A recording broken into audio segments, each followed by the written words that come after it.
আসসালামু আলাইকুম সুপ্রিয় শিক্ষার্থীরা। পাপিল এডুকেয়ার শিক্ষা পরিবারের পক্ষ থেকে তোমাদের সকলকে জানাচ্ছি আন্তরিক শুভেচ্ছা ও আজকে ক্লাসে স্বাগত। তোমরা সবাই কেমন আছো? আশা করছি আল্লাহর অশেষ রহমতে তোমরা সকলেই ভালো আছো। আমিও তোমাদের দয়ায় আলহামদুলিল্লাহ অনেক বেশি ভালো আছি। তো আজকে আমরা আলোচনা করতে যাচ্ছি তোমাদের কেমিস্ট্রি সুপার সাজেশনের একটা স্পেশাল ক্লাস নিয়ে। এই স্পেশাল ক্লাসে আমরা 5 থেকে 6টি তোমাদের রচনামূলক কোয়েশ্চেন আমরা সলভ করে দেওয়ার ট্রাই করব, যেগুলো হচ্ছে তোমার পরীক্ষার মধ্যে একদম শিওর কনফার্ম আসবেই। সো 100% কমন, একদম 100% কমন 5 থেকে 6টি রচনামূলক প্রশ্ন আমরা আজকে সলভ করব কেমিস্ট্রি সাবজেক্টটার উপরে, যাতে করে তোমার পরীক্ষার সময় খুব ভালো করে তুমি কেমিস্ট্রি থেকে আনসার গুলো করে ফেলতে পারো। আচ্ছা, রচনামূলকের এই 5 থেকে 6টি কমন উপযোগী যে আমাদের সুপার সাজেশন থেকে কোয়েশ্চেন আমরা আজকে সলভ করব, সেই কোয়েশ্চেন গুলো আসলে আমাদের এমন ভাবে সাজাবো যেগুলো হচ্ছে তোমার পুরো কেমিস্ট্রি বইটা জুড়েই কিন্তু এই কোয়েশ্চেন গুলো রয়েছে। সো আশা করি তোমরা সকলে এই কোয়েশ্চেন গুলো আগেই প্র্যাকটিস করা আছে তোমাদের। যদি কারো প্র্যাকটিস করা না থাকে তাহলে তোমরা আজকে ক্লাসে থাকো, আশা করছি এই কোয়েশ্চেন গুলো তোমাদের একদম নখদর্পণে চলে আসবে। তাহলে আমরা প্রথমেই আমাদের ক্লাসের যে টপিকটা আমরা স্টার্ট করব সেটা হচ্ছে আমাদের খুবই পরিচিত একটা টপিক। সবাই একটু গেস করো তো যে আমরা কোন টপিকটা নিয়ে প্রথমে আলোচনা করব। কোন টপিকটা নিয়ে আমরা প্রথমে আলোচনা করব, একটু গেস করো তোমরা সবাই। আচ্ছা, আমি দেখতে পাচ্ছি আমাদের সাথে আসলে অনেকে জয়েন হয়েছে। সবাই একটু গেস করো তো যে কেমিস্ট্রি সুপার সাজেশনের রচনামূলকের স্পেশাল ক্লাসে আজকে প্রথম টপিকটা কোনটা হতে যাচ্ছে। সবাই একটু কমেন্টে সেটা বলো তো। একটু তোমাদের গেসটা দেখি, তোমাদের গেসিং পাওয়ারটা কতটুকু, আসলে তোমরা গেস করতে পারতেছো কিনা যে আমরা প্রথমে কোন টপিকটা নিয়ে আসলে আলোচনা করব। আমরা একটু দেখে নেই। তোমরা একটু কমেন্ট করে জানাও যে প্রথমে কোন টপিকটা নিয়ে আমরা আলোচনা করব। আমি দেখতে পাচ্ছি অনেকে অনেক ধরনের কমেন্ট করতেছো, অনেকে অনেক টাইপের কোয়েশ্চেনের কথা বলতেছো। চলো আমরা দেখেই নেই যে আমাদের প্রথম টপিকটা কি। দেখো, প্রথম টপিকটা হচ্ছে আমাদের খুবই ইম্পর্টেন্ট একটা টপিক, খুবই ইম্পর্টেন্ট একটা কোয়েশ্চেন আসলে। সেটা হলো কোয়ান্টাম সংখ্যা কি, বিভিন্ন প্রকার কোয়ান্টাম সংখ্যার বর্ণনা দাও। বিভিন্ন প্রকার কোয়ান্টাম সংখ্যার বর্ণনা দাও। আচ্ছা, তাহলে প্রথমে দেখো প্রথম কোয়েশ্চেনটা আমাদের কি আছে, কোয়ান্টাম সংখ্যা কি, এটা আমাদের আনসার করা লাগবে। তাহলে আমরা একটু আনসার করি। কোয়ান্টাম সংখ্যা,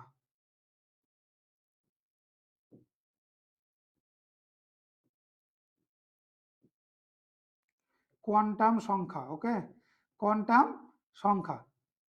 আচ্ছা, এটা নিয়ে আমরা একটু কথাবার্তা বলবো। আমি একটু তোমাদেরকে মুখে বলে দিই কোয়ান্টাম সংখ্যা আসলে কি। ধরো পরমাণুতে ধরো বিভিন্ন ধরনের ইলেকট্রন থাকে, অনেকগুলো ইলেকট্রন থাকে। সেই ইলেকট্রন গুলার আসলে বিভিন্ন শক্তি স্তরে যে তারা বিন্যস্ত আছে, সেই শক্তি স্তরে তারা কিভাবে আছে এবং তাদের অবস্থানটা আমরা কিভাবে নির্ণয় করতে পারি, বা তারা তাদের অবস্থানটা কোথায় সেটা যদি আমরা জানতে পারি, সেটা জানার জন্য কিন্তু কোয়ান্টাম সংখ্যা আমাদের দরকার হয়। ওকে, তাহলে আমরা যদি একটু লিখি কোয়ান্টাম সংখ্যা কাকে বলে, আমরা যদি লিখি যে সকল রাশি দ্বারা, যে সকল রাশি দ্বারা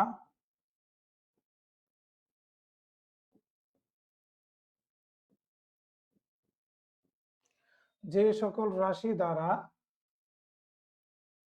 পরমাণুর পরমাণুর ইলেকট্রনের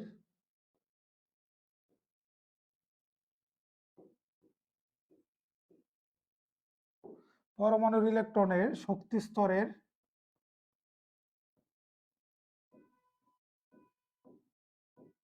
শক্তি স্তরের শক্তি স্তরের আকার ও আকৃতি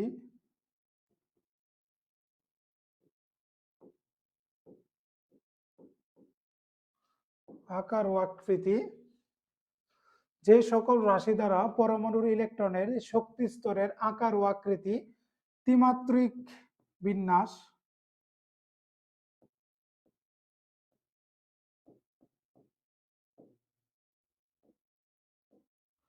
ইলেকট্রনের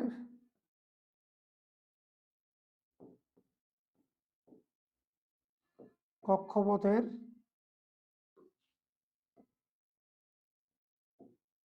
কক্ষপথের অক্ষ বরাবর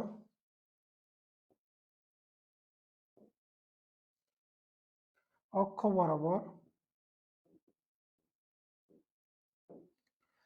স্পিন সম্পর্কে তথ্য পাওয়া যায়। স্পিন সম্পর্কে তথ্য পাওয়া যায়। স্পিন সম্পর্কে কি পাওয়া যায়? তথ্য পাওয়া যায়। পাওয়া যায় তাকে কোয়ান্টাম সংখ্যা বলে।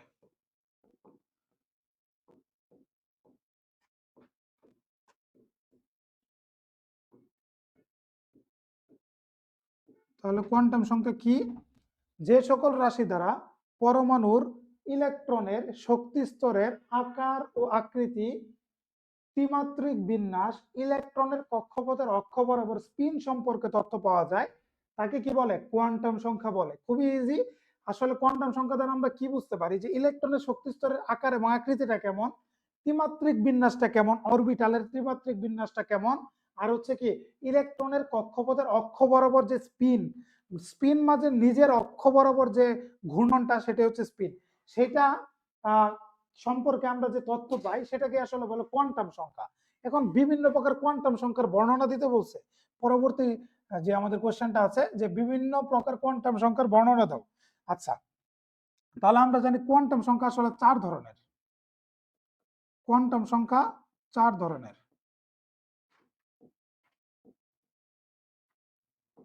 কোয়ান্টাম সংখ্যা 4 ধরনের। আমরা যদি বলি যথা, 1 নম্বর হচ্ছে আমাদের প্রধান কোয়ান্টাম সংখ্যা।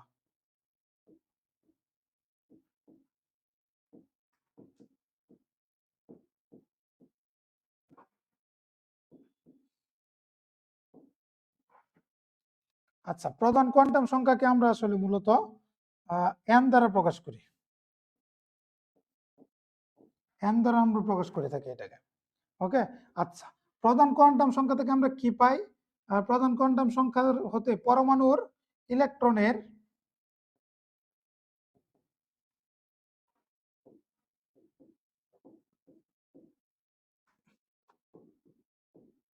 ইলেকট্রনের শক্তি স্তরের আকার সম্পর্কে ধারণা পায়। আকার সম্পর্কে ধারণা পাওয়া যায়।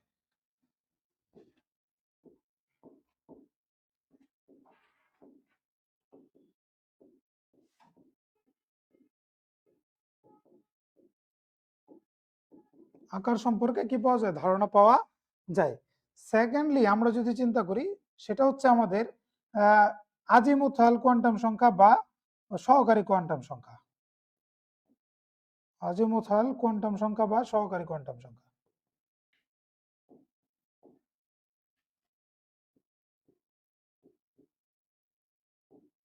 বা সহকারী কোয়ান্টাম সংখ্যা।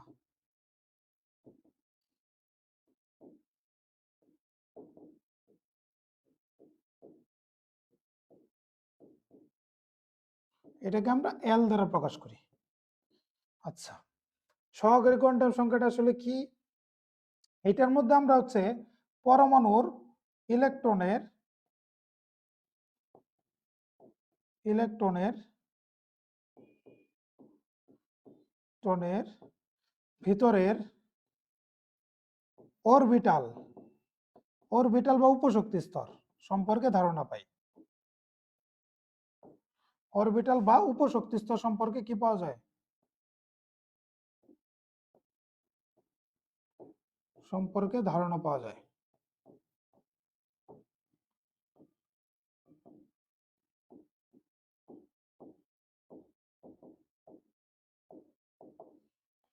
ওকে। আচ্ছা, পরমাণুর ইলেকট্রনের ভিতরে অরবিটাল বা উপশক্তি স্তর সম্পর্কে কি পাওয়া যায়? ধারণা পাওয়া যায় এখান থেকে। উপশক্তি স্তরের আকৃতি সম্পর্কে ধারণা পাওয়া যায়, এটাও লিখতে পারো, এটা লিখলে একটু সুন্দর হবে। উপশক্তি স্তরের আকৃতি সম্পর্কে ধারণা পাওয়া যায়।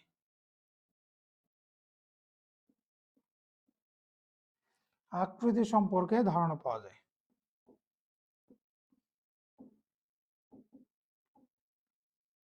ধারণা পাওয়া যায়। ওকে। আচ্ছা, পরমাণুর ইলেকট্রনের ভিতরে অরবিটাল বা উপশক্তি স্তরের আকৃতি সম্পর্কে কি পাওয়া যায়? ধারণা পাওয়া যায়। এই এল এর মানটা, এল হচ্ছে সহকারী কোয়ান্টাম সংখ্যা, এল এর মান এন এর উপর নির্ভরশীল, অর্থাৎ প্রধান কোয়ান্টাম সংখ্যার উপর নির্ভরশীল। এল এর মান এন এর উপর নির্ভরশীল, এন এর উপর উপর নির্ভরশীল। কেন?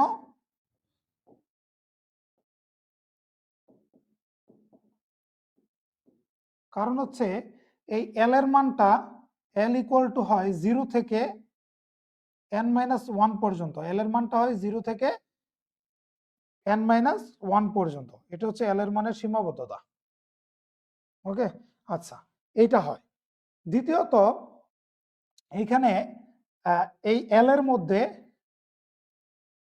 এল এর বা উপশক্তি স্তরের প্রকারভেদ যদি আমরা চিন্তা করি, উপশক্তি স্তরের প্রকারভেদ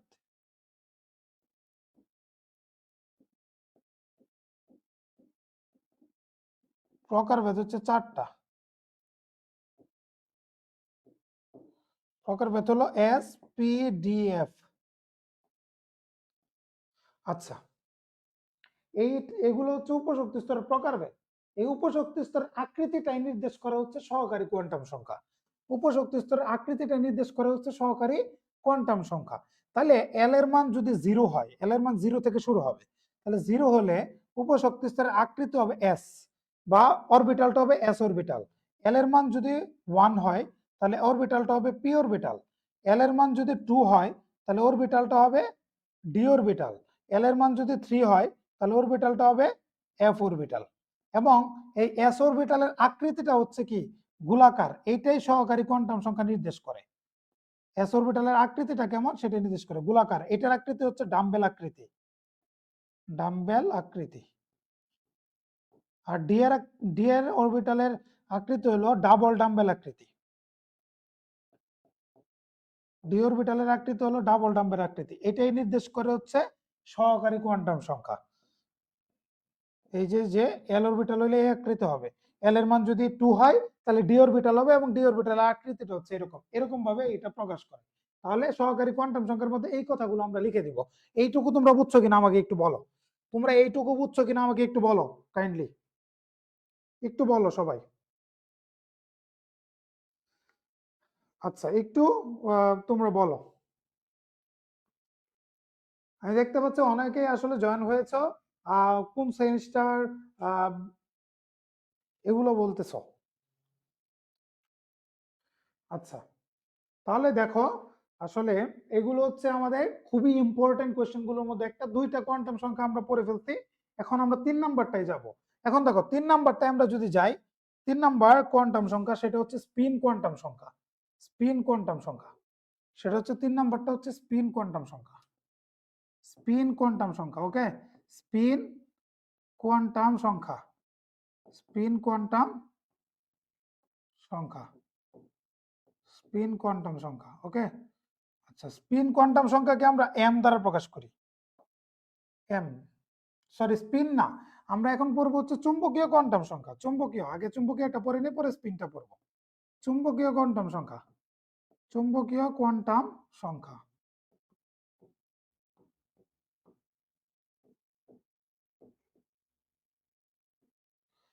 চুম্বকীয় কোয়ান্টাম সংখ্যা, এটাকে আমরা প্রকাশ করব এম দ্বারা। আচ্ছা, চুম্বকীয় কোয়ান্টাম সংখ্যা আসলে কি? এই অরবিটালের ত্রিমাত্রিক বিন্যাস সম্পর্কে ধারণা পাওয়া যায়। অরবিটালের ত্রিমাত্রিক বিন্যাস সম্পর্কে ধারণা পাওয়া যায়।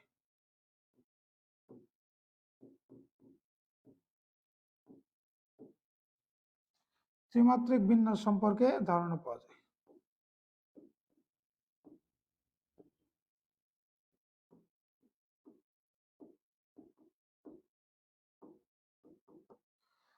অরবিটালের ত্রিমাত্রিক বিন্যাস সম্পর্কে কি পাওয়া যায়? ধারণা পাওয়া যায়। অর্থাৎ অরবিটালের বিন্যাসটা কেমন, ঠিক আছে, অরবিটালের বিন্যাসটা কেমন এইটা আমরা জানতে পারি চুম্বকীয় কোয়ান্টাম সংখ্যা দ্বারা। এবং চুম্বকীয় কোয়ান্টাম সংখ্যার মান, চুম্বকীয় কোয়ান্টাম সংখ্যার মান নির্ভর করে, চুম্বকীয় কোয়ান্টাম সংখ্যার মান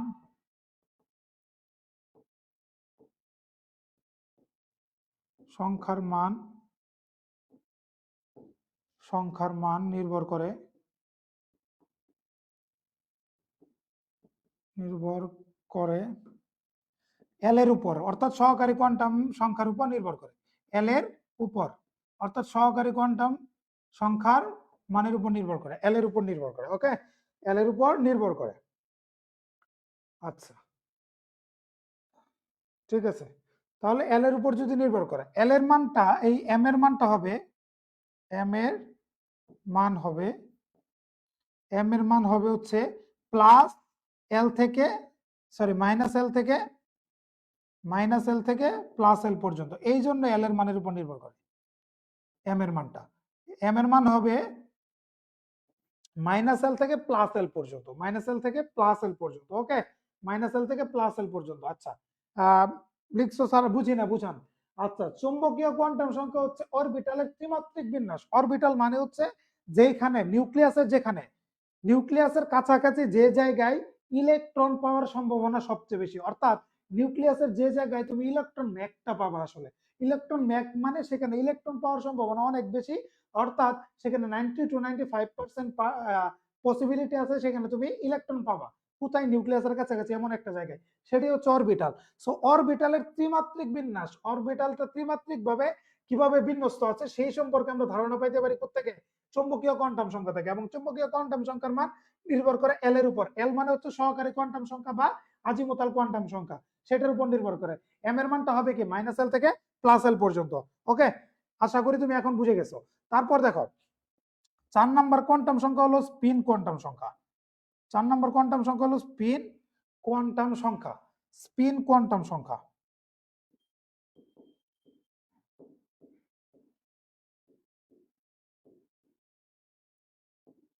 স্পিন কোয়ান্টাম সংখ্যা, স্পিন কোয়ান্টাম সংখ্যাকে আমরা এস দ্বারা প্রকাশ করি, এস দ্বারা প্রকাশ করি।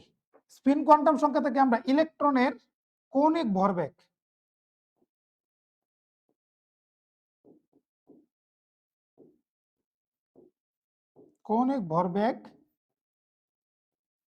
ইলেকট্রনের কৌণিক ভরবেগ বা স্পিন সম্পর্কে ধারণা পাওয়া যায়।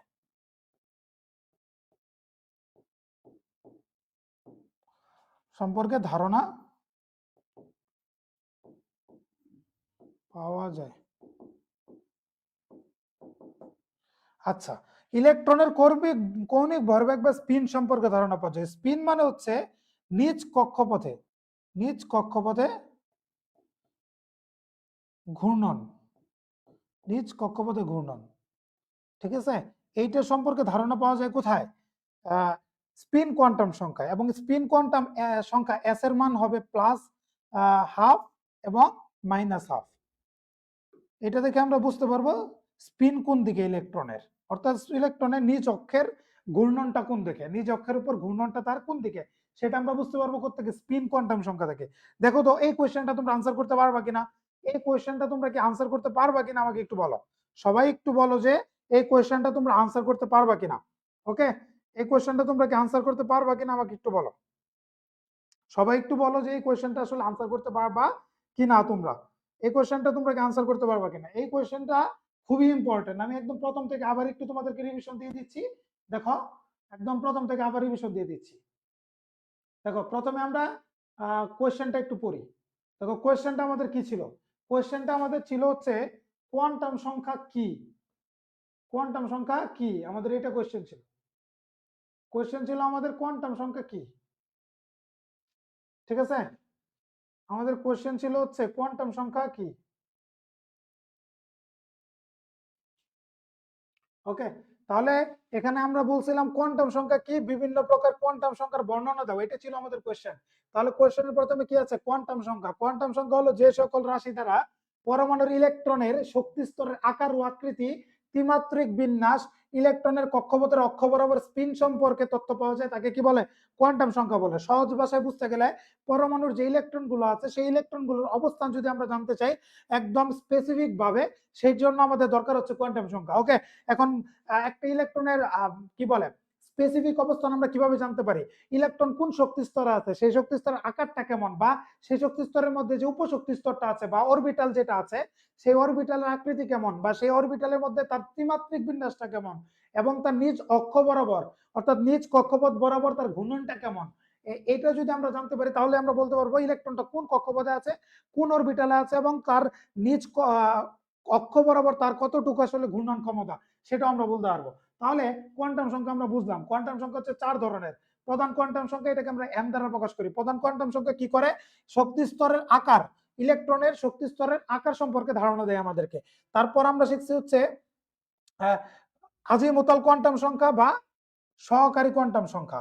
সহকারী কোয়ান্টাম সংখ্যাকে আমরা এল দ্বারা প্রকাশ করি। তাহলে পরমাণুর ইলেকট্রনের ভিতরে অরবিটাল বা উপশক্তি স্তরের আকৃতি সম্পর্কে ধারণা পাওয়া যায় কোত্থেকে? আজিমুতাল কোয়ান্টাম সংখ্যা বা সহকারী কোয়ান্টাম সংখ্যা থেকে। অর্থাৎ পরমাণুর যে শক্তি স্তরটা আছে, পরমাণুর ইলেকট্রনের শক্তি স্তরটা আছে, শক্তি স্তরের ভিতরের যে অরবিটালটা আছে, সেই অরবিটালের উপশক্তি স্তরের আকৃতি সম্পর্কে আমরা কি করতে পারি? অরবিটাল বা উপশক্তি স্তরের আকৃতি সম্পর্কে আমরা ধারণা পেতে পারি কোত্থেকে? সহকারী কোয়ান্টাম সংখ্যা থেকে। এল এর মান এন এর উপর নির্ভরশীল, অর্থাৎ সহকারী কোয়ান্টাম সংখ্যার মান প্রধান কোয়ান্টাম সংখ্যার উপর নির্ভরশীল। এল হলো 0 থেকে n-1 পর্যন্ত। এল এর মান কত থেকে? 0 থেকে n-1 পর্যন্ত। তারপর উপশক্তি স্তরের প্রকারভেদ। উপশক্তি স্তরের প্রকারভেদ হচ্ছে 4 প্রকার, এস পি ডি এফ। আচ্ছা, এস তে শার্প বুঝায় এরকম আর অনেক কিছু আছে, এফ তে বুঝায় ফান্ডামেন্টাল। আচ্ছা, এগুলো আমরা পরে পড়বো। এই এসপিডিএফটা আমি কেন নিয়ে আসছি? এল এর মান যদি 0 হয় তাহলে উপশক্তি স্তরের প্রকারভেদের মধ্যে এস হবে তার আকৃতি। এস এর আকৃতিটা কেমন? গোলাকার। আর এলটা মূলত আকৃতিটাই বোঝায় অরবিটালের। তারপর এল এর মান যদি 1 হয় তাহলে উপশক্তি স্তর হবে পি উপশক্তি স্তর।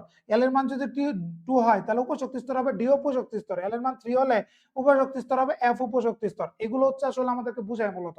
তারপরে হচ্ছে কি, এগুলার আকৃতি আমরা বললাম, ওই যে গোলাকার, ডাম্বেল আকৃতি, ডাবল ডাম্বেল আকৃতি, এগুলাই প্রকাশ করে হচ্ছে কি সহকারী কোয়ান্টাম সংখ্যার কাজ। তারপরে হচ্ছে কি চৌম্বকীয় কোয়ান্টাম সংখ্যা, এটাকে আমরা এম দ্বারা প্রকাশ করি। অরবিটালের ত্রিমাত্রিক বিন্যাস সম্পর্কে ধারণা পাওয়া যায় কোথা থেকে? চৌম্বকীয় কোয়ান্টাম সংখ্যা থেকে। চৌম্বকীয় কোয়ান্টাম সংখ্যার মান নির্ভর করে এল এর উপর। এম এর মান হচ্ছে -L থেকে +L পর্যন্ত, এই জন্য এল এর মানের উপর এম এর মানটা নির্ভর করে। আবার এল এর মানটা এন এর মানের উপর নির্ভর করে, কারণ এল এর মানটা কি 0 থেকে n-1 পর্যন্ত হয়। তাহলে এন এর মানের উপর নির্ভর করবে কি? এল। আর এম এর মানটা নির্ভর করবে এল এর মানের উপর, কারণ এম এর মান হচ্ছে -L থেকে +L পর্যন্ত। তারপর স্পিন কোয়ান্টাম সংখ্যা, এটা হচ্ছে কৌণিক ভরবেগ প্রকাশ করে ইলেকট্রনের বা স্পিন সম্পর্কে ধারণা পাওয়া যায়। স্পিন মানে নিজ কক্ষপথে ইলেকট্রনের ঘূর্ণন। কত কত হইতে পারে? +Half -half. +হাফ থেকে আমরা একটা জিনিস বুঝতে পারবো ইলেকট্রনের ঘূর্ণনটা কোন দিকে, এবং -হাফ থেকে এটা আমরা বুঝতে পারবো ইলেকট্রনের ঘূর্ণনটা কোন দিকে। তাহলে আমরা স্পেসিফিক ভাবে বলতে পারবো ইলেকট্রনের অবস্থানটা কোন দিকে, ইলেকট্রন কোন দিকে ঘূর্ণনশীল আছে, এগুলো আমরা বলতে পারবো। এই জন্যই এটাকে বলা হয় কোয়ান্টাম সংখ্যা। ওকে, আচ্ছা, জি স্যার পারবো স্যার, জি স্যার, ঠিক আছে sir, thank you thank you. তাহলে তোমরা যদি ইনশাল্লাহ এটা পারো, তার পরবর্তীতে আমাদের আরো সহজ কিছু কোয়েশ্চেন আছে, সেগুলো আমরা একটু সলভ করার ট্রাই করব। হ্যাঁ, আমরা একটু সহজ কোয়েশ্চেন গুলো সলভ করার ট্রাই করব। দেখো, এরপরে সহজ কোয়েশ্চেন কি? এরপরে একটা খুব সহজ কোয়েশ্চেন আছে, সেটা হলো প্রমাণ করো যে পিভি ইকুয়াল টু এনআরটি। এই কোয়েশ্চেনটা একদম অনেক ইম্পর্টেন্ট, মানে আজকে যেগুলো করাবো সবগুলাই 100%। তুমি চাইলে 5টা স্টার দিয়ে রাখতে পারো, তুমি চাইলে এই প্রত্যেকটাকে স্টার দিয়ে রাখতে পারো 5টা করে, 5টা করে স্টার দিয়ে রাখতে পারো, তোমার যতটা ইচ্ছা। ওকে, তোমার যতগুলো ইচ্ছা ততগুলো স্টার তুমি দিয়ে রাখতে পারো। আর এই কোশ্চেনটা আরেক ভাবে আসতে পারে, সেটা হলো আদর্শ গ্যাসের ক্ষেত্রে প্রমাণ করো যে, কিভাবে লেখা থাকতে পারে? আদর্শ গ্যাসের ক্ষেত্রে প্রমাণ করো যে, আদর্শ গ্যাসের ক্ষেত্রে প্রমাণ করো যে, আদর্শ গ্যাসের ক্ষেত্রে প্রমাণ করো যে পিভি ইকুয়াল টু এনআরটি, এইটা তোমাকে বলতে পারে। এখন এই ইকুয়েশনটা তুমি অনেকবার পড়ছো, তুমি অনেকবার পড়ছো, তোমার জীবদ্দশায় বহুবার পড়ছো, এবং এটার প্রমাণটাও তুমি পারো আশা করি। তারপরে আমি তোমাদেরকে একটু দেখাই দিচ্ছি পরীক্ষার আগের রাত্রে, যাতে তোমাদের কি হয়, বুঝতে সুবিধা হয়। কারণ পরীক্ষা তোমার খুব সন্নিকটে। এখন এই পরীক্ষাগুলোর মধ্যে তুমি কেমনে ভালো করতে পারবা? তুমি এই কোয়েশ্চেন গুলো প্র্যাকটিস করে যাবা, তাহলেই ভালো করতে পারবা। এখন পরীক্ষার আগের রাতের লাস্ট রিভিশনের জন্য আমি আবার পড়াই দিচ্ছি, আশা করি এগুলো তোমাদের নখদর্পণে অলরেডি চলে আসছে। তাহলে দেখো, আমি তোমাদেরকে একটু পড়াই দিই। প্রথমে আমাদের এটা প্রমাণের জন্য লাগবে হচ্ছে বয়েলের সূত্র। প্রথমে লাগবে আমাদের বয়েলের সূত্র। তাহলে বয়েলের সূত্রটা কি? বয়েলের সূত্র, অনেকের এগুলা কনফিউশন হয় যে কোনটার মধ্যে কোনটা নির্দিষ্ট থাকবে বা স্থির থাকবে। নির্দিষ্ট থাকা যে কথা, স্থির থাকা একই কথা। এখন কোন সূত্রের মধ্যে কোনটা স্থির থাকে বা কোন সূত্রের মধ্যে কোনটা নির্দিষ্ট থাকবে, এটা অনেকের সমস্যা হয়। আমি একটু তোমাদেরকে বলে দেই যে বয়েল, দেখো বয়েল মানে কি, ফুটানো না। ধরো একটা ডিম তুমি ফুটাচ্ছ, এখন ডিম ফুটানোর জন্য কি করতে হবে, তাপ দিতে হবে। এখন তাপ দিলে কি বৃদ্ধি পায়, তাপমাত্রা বৃদ্ধি পায়। তাহলে বয়েলের সূত্রে কে স্থির থাকবে, তাপমাত্রা স্থির। তাহলে আমরা বলতে পারবো নির্দিষ্ট তাপমাত্রায়, নির্দিষ্ট তাপমাত্রায় নির্দিষ্ট ভরের, নির্দিষ্ট ভরের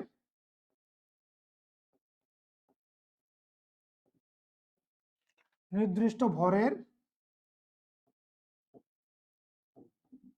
কোনো নির্দিষ্ট তাপমাত্রা নির্দিষ্ট ভরের কোনো গ্যাসের আয়তন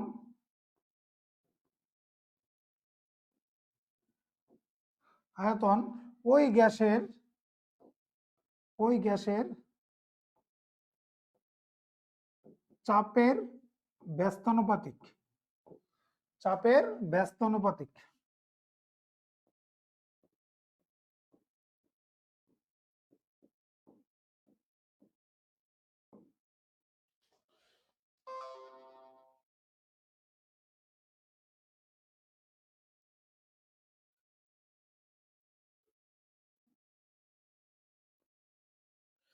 ওকে, আচ্ছা, চার্লসের সূত্র, চার্লসের সূত্রের মধ্যে দেখো চ কথাটা আছে। আমাদের নেটওয়ার্কে একটু প্রবলেম করছিল, আমরা আবার ফিক্সড করে ফেলছি আশা করি। তাহলে চার্লসের সূত্র, চার্লসের মধ্যে চ কথাটা আছে, চ দিয়ে হয় চাপ, চ দিয়ে কি হয় চাপ। তার মানে চার্লসের সূত্রে নির্দিষ্ট অথবা স্থির দুইটা কিন্তু একই কথা, নির্দিষ্ট লেখা যে কথা, স্থির লেখা একই কথা। তাহলে স্থির থাকবে কি, চাপ, স্থির থাকবে চাপ। তাহলে আমরা বুঝে গেলাম এখানে চার্লস কথার মধ্যে চ আছে, এই জন্য স্থির কি থাকবে, চাপ। স্থির কি থাকবে, চাপ। চার্লস কথার মধ্যে চ আছে, এই জন্য স্থির কি থাকবে, চাপ স্থির থাকবে। ঠিক আছে, স্থির কি থাকবে, চাপ। তাহলে আমরা কি লিখবো, নির্দিষ্ট, নির্দিষ্ট নির্দিষ্ট চাপে, নির্দিষ্ট চাপে নির্দিষ্ট ভরের, নির্দিষ্ট ভরের নির্দিষ্ট ভরের নির্দিষ্ট ভরের কোন গ্যাসের আয়তন,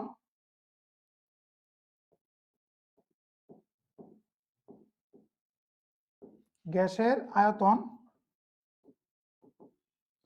তার পরম তাপমাত্রার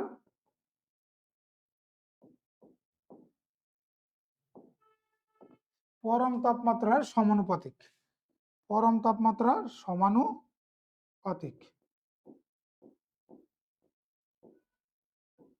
আচ্ছা, এখন দেখো আমরা যদি একটু এখানে দেখি যে গ্যাসের আয়তন, আয়তনটাকে আমরা ভি দ্বারা প্রকাশ করি এবং তাপমাত্রাটাকে আমরা প্রকাশ করি হচ্ছে টি দ্বারা। তাহলে এখান থেকে সম্পর্কটা কি আসবে, বি ইজ প্রপোর্শনাল টু টি। কারণ সমানুপাতিক, ব্যস্তানুপাতিক বলে না, সমানুপাতিক বললে উপরে হবে আর ব্যস্তানুপাতিক বললে 1/, হবে। ওকে, তাহলে এই দুইটা সূত্র আমরা পারবো। তারপরে দেখো এটাকে আমরা দিব 2 নং সমীকরণ। আমাদের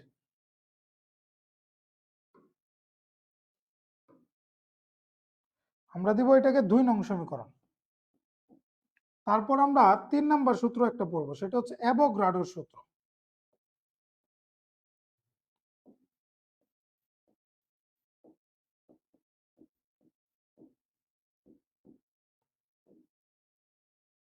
অ্যাভোগাড্রোর সূত্র, অ্যাভোগাড্রোর সূত্রের মধ্যে স্থির থাকবে চাপ এবং তাপমাত্রা, নির্দিষ্ট চাপে, নির্দিষ্ট তাপমাত্রায়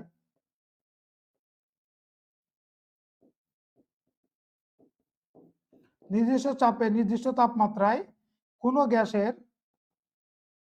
কোনো গ্যাসের কোনো গ্যাসের কোনো গ্যাসের আয়তন তার মূল সংখ্যার সমানুপাতিক, তার মূল সংখ্যার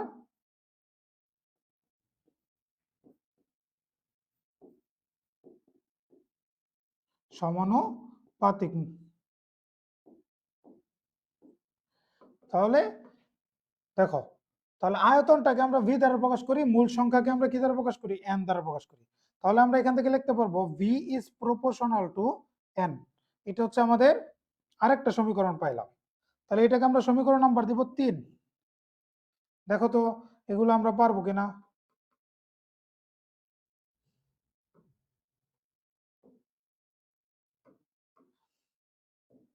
এটাকে আমরা সমীকরণ নাম্বার দিব হচ্ছে 3। তাহলে দেখো এই 3টা সমীকরণ আমরা নিয়ে আসতে পারবো আশা করি বয়েলের সূত্র থেকে। ওকে, বয়েলের সূত্র, চার্লসের সূত্র, অ্যাভোগাড্রোর সূত্র, 3টা সূত্র থেকে আমরা তাদের গাণিতিক যে টার্মটা আছে সেই টার্মটা আমরা নিয়ে আসবো। তারপরে আমাদের পরবর্তী কাজ, তারপরে আমাদের কি পরবর্তী যে কাজগুলো আছে সেগুলো আমরা করব। দেখো পরবর্তী কাজ কি আমাদের, পরবর্তী কাজ হচ্ছে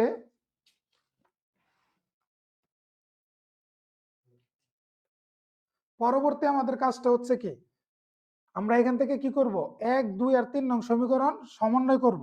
তাহলে আমরা এখান থেকে যদি লিখি 1, 2 ও 3 নং সমীকরণ সমন্বয় করে পাই, সমন্বয় করে পাই।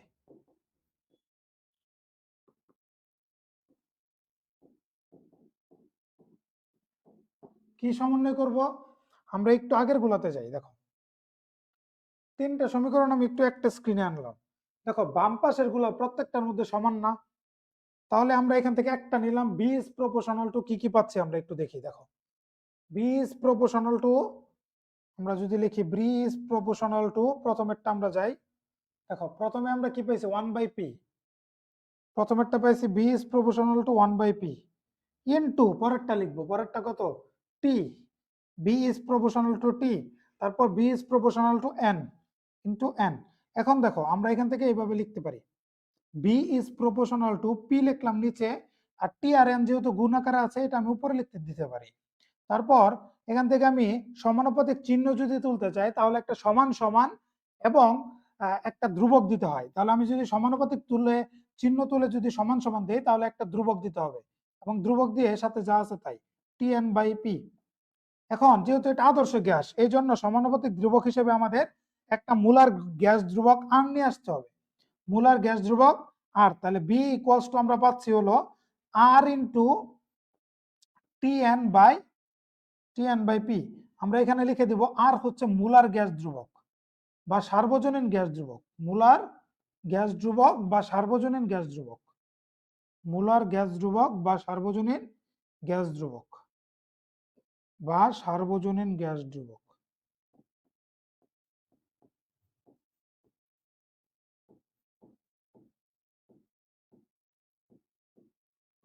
মূলার গ্যাস ধ্রুবক বা সার্বজনীন গ্যাস ধ্রুবক, এটা আমাদের নিয়ে আসতে হবে। এই সমানুপাতিক ধ্রুবকের পরিবর্তে আমরা এটা লিখবো, কারণ এটা যেহেতু আদর্শ গ্যাস। ওকে, আদর্শ গ্যাসের ক্ষেত্রে ধ্রুবক হিসেবে আমাদের মূলার গ্যাস ধ্রুবক আনতে হবে। এখন পি এখানে ভাগ আছে, এই পাশে গেলে গুণ, তাহলে PV equal to R T N. এখন তুমি সাজায় রাখো, 3টা যেহেতু গুণাকার আছে, তাহলে পিভি ইকুয়াল টু আমরা লিখতে পারি না এন আর টি, একই তো কথা, একদম সুন্দর করে লিখতে পারি। এটাই হচ্ছে আমাদের প্রমাণে চাইছিল। ঠিক আছে, এটাই হচ্ছে আমাদের প্রমাণে চাইছিল। তাহলে এটি হচ্ছে আমাদের কি প্রমাণিত, প্রুফড।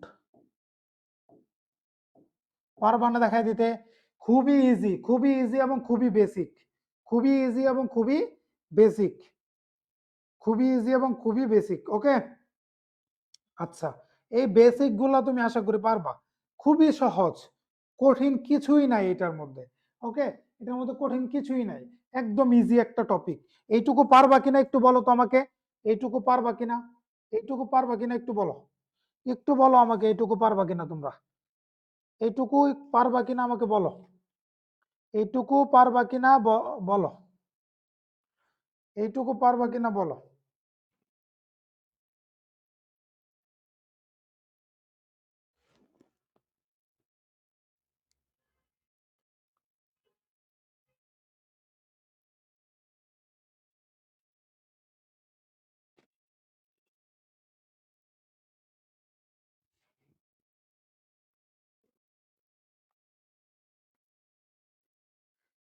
পারবো পারবো, বুঝছি স্যার, বুঝছি স্যার। বুঝছি, পারবো স্যার, আলহামদুলিল্লাহ পারবো পারবো, ইয়েস, এটাই হচ্ছে আমার সাকসেস। চলো পরবর্তী কোশ্চেনে যাই। পরবর্তী কোশ্চেনটা খুবই মজার, কিন্তু অনেকের কাছে কঠিন মনে হয়। কঠিন জিনিসটাকে সহজ করে দেবো ইনশাল্লাহ। প্রভাবক বলতে কি বুঝো? উদাহরণ সহ প্রভাবকের কি দাও, বর্ণনা দাও। তাহলে আমরা চলো, প্রভাবক বলতে কি বুঝো, উদাহরণ সহ প্রভাবকের, বিভিন্ন প্রকার প্রভাবকের বর্ণনা দাও। এটা আমি একটু স্লো যাব, আমি তোমাদেরকে বলে নিচ্ছি এটা একটু স্লো যাব, কারণ হচ্ছে এই প্রভাবকটা একটু বুঝার বিষয় আছে, একটু বুঝার বিষয় আছে। ঠিক আছে, যেহেতু এখানে আমাকে উদাহরণ দিতে বলছে, দেখো উদাহরণ সহ বিভিন্ন প্রকার প্রভাবকের বর্ণনা দাও।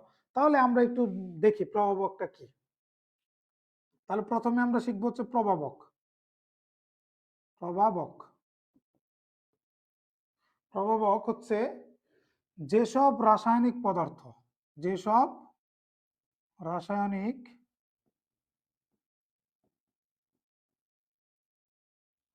যেসব রাসায়নিক পদার্থ যেসব রাসায়নিক পদার্থ বিক্রিয়ায় বিক্রিয়ায় উপস্থিত থেকে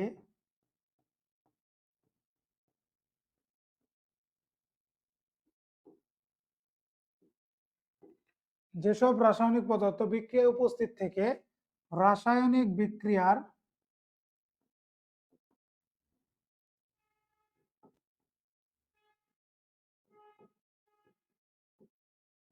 রাসায়নিক বিক্রিয়ার কি করে, রাসায়নিক বিক্রিয়ার গতি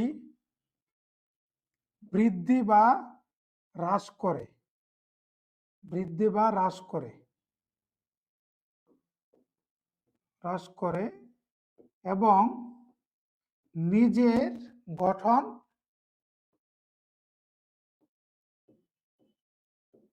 গঠন বিক্রিয়া শেষে অপরিবর্তিত রাখে, বিক্রিয়া শেষে অপরিবর্তিত রাখে।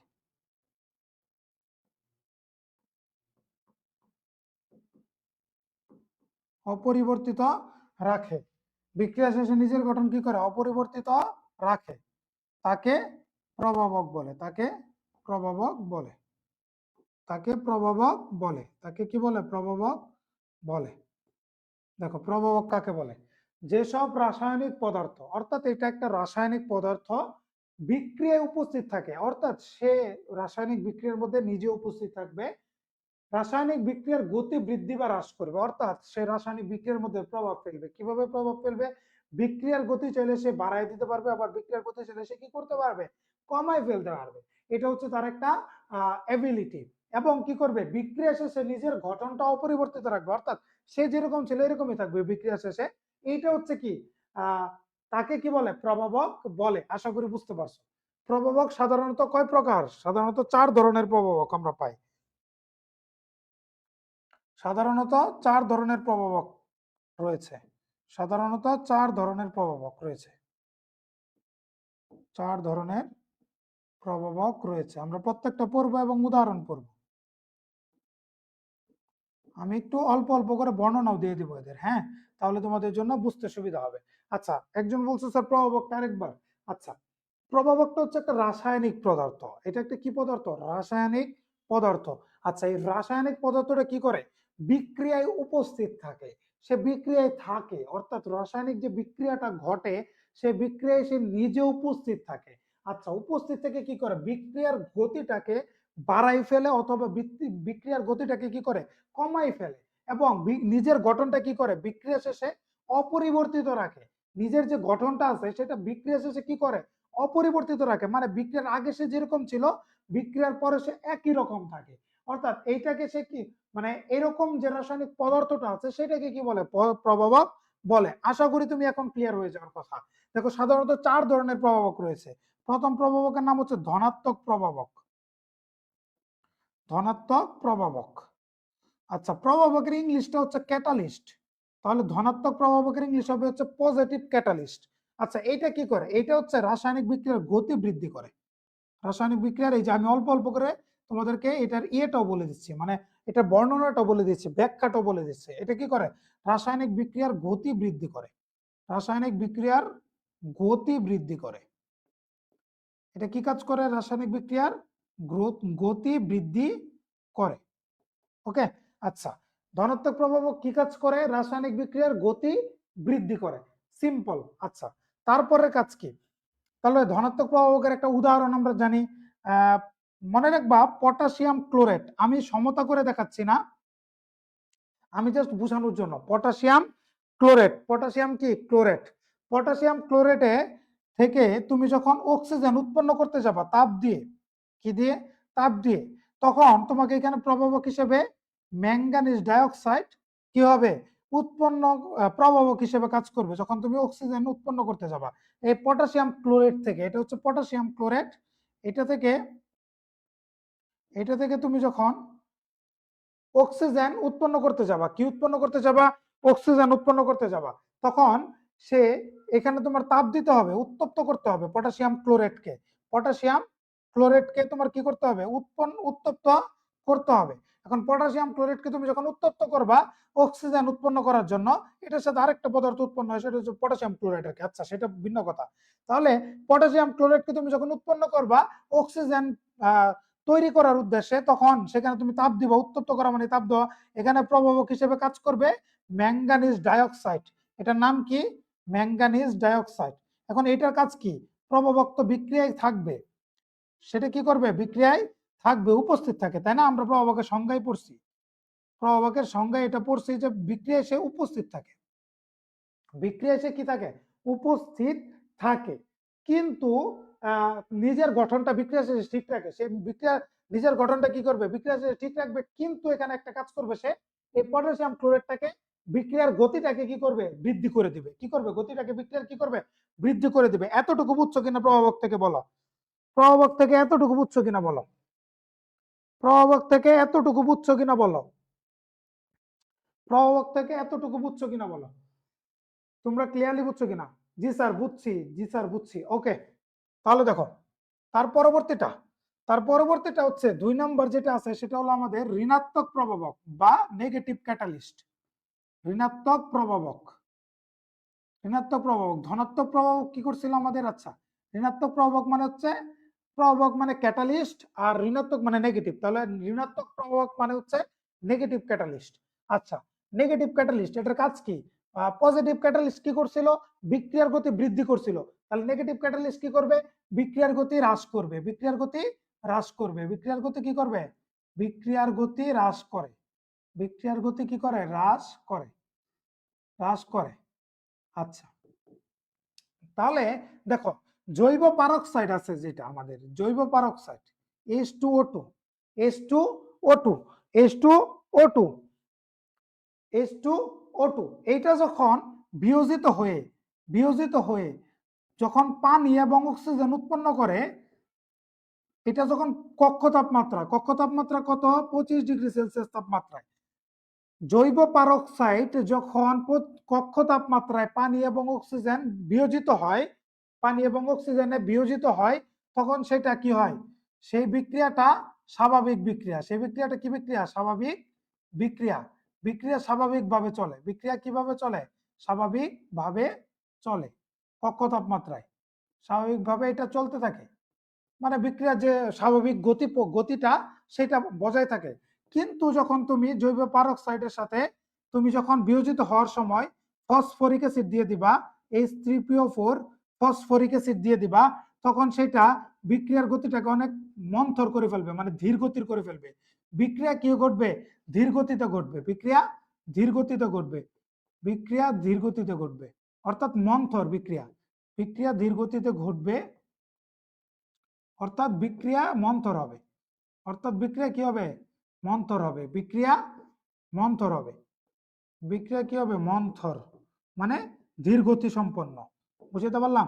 এখন এটা কেন হইলো? আমরা জানি প্রভাবক কি করে? বিক্রিয়ায় উপস্থিত থাকে এবং নিজের গঠনটা বিক্রিয়া শেষে কি রাখে? অপরিবর্তিত রাখে। তাহলে এইখানে যেটা যখন আসলো, আসার পরে সে কি করছে? বিক্রিয়ার গতিটাকে মন্থর করছে, অর্থাৎ বিক্রিয়ার গতি হ্রাস করে ফেলছে। তাহলে এই প্রভাবকটা বিক্রিয়া শেষে সে নিজের গঠনটা ঠিক রাখবে এবং এটা হবে ঋণাত্মক প্রভাবক। কি প্রভাবক? ঋণাত্মক প্রভাবক, ঋণাত্মক প্রভাবক, ঋণাত্মক প্রভাবক। আগেরটা কি ছিল? ধনাত্মক প্রভাবক। ধনাত্মক প্রভাবক কি ছিল?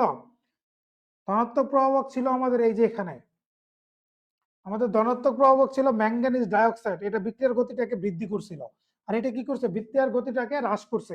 এতটুকু বুঝছো কিনা বলো? Clear sir, clear? কে কে বুঝছো এটা বলো, কে কে বুঝছো এটা বলো আমাকে, কে কে বুঝছো এটা আমাকে বলো।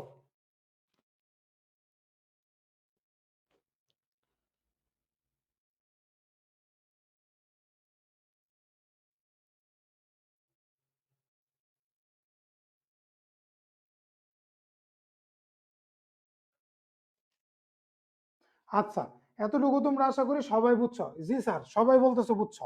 তারপরেরটা হচ্ছে, তারপরের প্রকারভেদটা হচ্ছে স্বপ্রভাবক, স্বপ্রভাবক বা অটো প্রভাবক, স্বপ্রভাবক বা অটো প্রভাবক, স্বপ্রভাবক বা অটো প্রভাবক, স্বপ্রভাবক বা অটো প্রভাবক, অটো প্রভাবক, স্বপ্রভাবক বা অটো প্রভাবক। অর্থাৎ বিক্রিয়ায় উৎপন্ন, বিক্রিয়ায় উৎপন্ন উৎপাদ, কারণ বিক্রিয়ায় যেটা উৎপন্ন হয় সেটাকে আমরা কি বলি? উৎপাদ। বিক্রিয়ায় উৎপন্ন উৎপাদ, যে কোনো একটি উৎপাদ যদি, বিক্রিয়া উৎপন্ন যে কোনো একটি উৎপাদ যদি, যে কোনো একটি উৎপাদ যদি, উৎপাদ যদি প্রভাবক রূপে ক্রিয়া করে, উৎপাদ যদি কি রূপে ক্রিয়া করে? প্রভাবক রূপে ক্রিয়া করে, প্রভাবক রূপে ক্রিয়া করে, প্রভাবক রূপে কি করে? ক্রিয়া করে। তবে কি বলে? তবে তাদেরকে, তবে তাকে কি বলে? স্বপ্রভাবক বলে, স্বপ্রভাবক বা অটো প্রভাবক,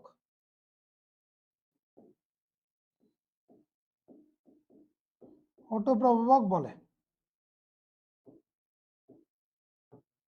আচ্ছা, এটার উদাহরণ যদি আমরা বলি, এটার উদাহরণ হচ্ছে অক্সালিক অ্যাসিড। অক্সালিক অ্যাসিড এর সাথে সালফিউরিক অ্যাসিডের মিশ্রণের সময় যদি আমরা potassium permanganate, KMnO4, potassium permanganate যদি যুক্ত করি, আমরা গোলাপি বর্ণের পটাশিয়াম পারম্যাঙ্গানেট যদি যুক্ত করি, আস্তে আস্তে সেটা তার রংটা কি হইতে থাকবে? রংটা সাদা হয়ে যেতে থাকবে, একদম ক্লিয়ার হয়ে যেতে থাকবে। তখন এখান থেকে উৎপন্ন হবে হচ্ছে K2SO4 আর হচ্ছে MnSO4, SO4 plus CO2 plus H2। আমি কিন্তু বিক্রিয়ার সমতা করতেছি না একটাও, তোমরা সমতা করে নেবা, জাস্ট আমি এটা দেখাচ্ছি। দেখো, এই যে অক্সালিক অ্যাসিড, এটা হচ্ছে অক্সালিক অ্যাসিড, এটা হচ্ছে কি acid? Oxalic acid, oxalic acid. এটা ধরেন অক্সালিক অ্যাসিড, এটা কি অক্সালিক অ্যাসিডের সাথে সালফিউরিক অ্যাসিডের দ্রবণে যদি তুমি পটাশিয়াম পারম্যাঙ্গানেট, পটাশিয়াম পারম্যাঙ্গানেটটা হচ্ছে গোলাপি বর্ণের, কি বর্ণের? গোলাপি বর্ণের। এটা যদি তুমি যুক্ত করো এখানে, তাহলে গোলাপি বর্ণটা তার আস্তে আস্তে কি হইতে থাকবে? হারাইতে থাকবে। যখন ফুটায় ফুটায় যোগ করবা, গোলাপি বর্ণটা সাদা হতে থাকবে। কিন্তু এখান থেকে যখন উৎপন্ন হবে, তখন দেখো একটা ম্যাঙ্গানিজ সালফেট উৎপন্ন হয়। ম্যাঙ্গানিজের চার্জ এখানে +2, সালফেটের -2। তাহলে এই যে ম্যাঙ্গানিজ +2 মানে ম্যাঙ্গানিজ 2+ উৎপন্ন হইলো, এইটা আবার কি করবে জানো? এই পাশে এসে প্রভাবক হিসেবে কাজ করে আবার এই KMnO4 এর গোলাপি বর্ণটা আবার ফিরিয়ে দিতে থাকবে, আবার এখানে আসবে, আবার এটা ইয়ে হতে থাকবে, কি বলতে থাকবে? গোলাপি হতে থাকবে। বুঝাইতে পারলাম? তাহলে Mn2+ বা ম্যাঙ্গানিজ, ম্যাঙ্গানিজ 2+ হচ্ছে কি? একটা স্বপ্রভাবক বা অটো প্রভাবক, অর্থাৎ বিক্রিয়া শেষে সে উৎপন্ন হয়েছে এখানে উৎপাদ হিসেবে। এই উৎপাদটা যে কোনো একটা উৎপাদ, উৎপাদ আবার কি হয়েছে? প্রভাবক হিসেবে ব্যবহৃত হয়েছে বিক্রিয়ার মধ্যে। তাহলে সেটা কি? স্বপ্রভাবক বা অটো প্রভাবক। এতটুকু বুঝছো কিনা বলো? এতটুকু বুঝছো কিনা বলো? এতটুকু তোমরা বুঝছো কিনা বলো?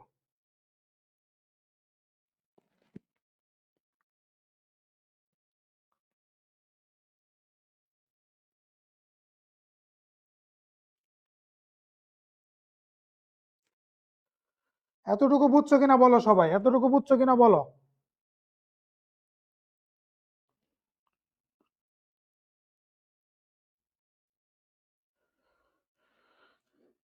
আচ্ছা, দেখো, আবিষ্ট প্রভাবক। এখন পরেরটা আমরা পড়ি।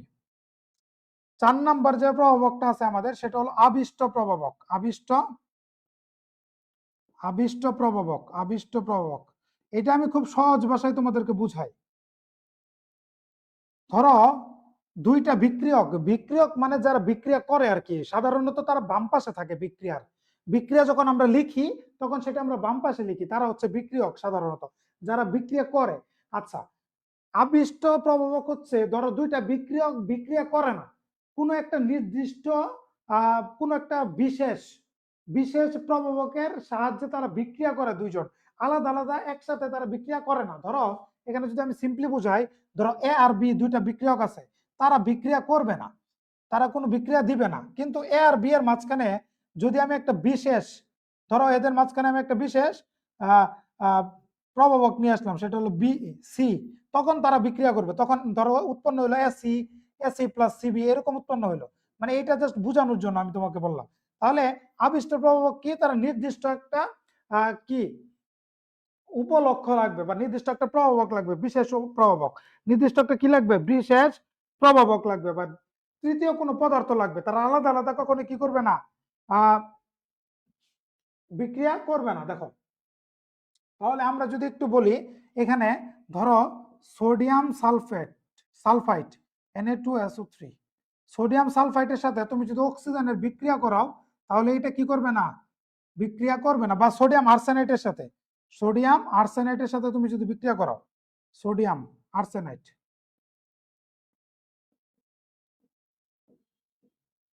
সোডিয়াম আর্সেনাইটের সাথে তুমি যদি বিক্রিয়া করাও অক্সিজেনের, সোডিয়াম আর্সেনাইট, এটা sodium, sodium arsenite, sodium arsenite, sodium আর্সেনাইটের সাথে তুমি যদি বিক্রিয়া করাও অক্সিজেনের, তখন কি করবে না, এরা বিক্রিয়া করবে না, অর্থাৎ এরা কোনো বিক্রিয়া দিবে না, নো রিয়াকশন।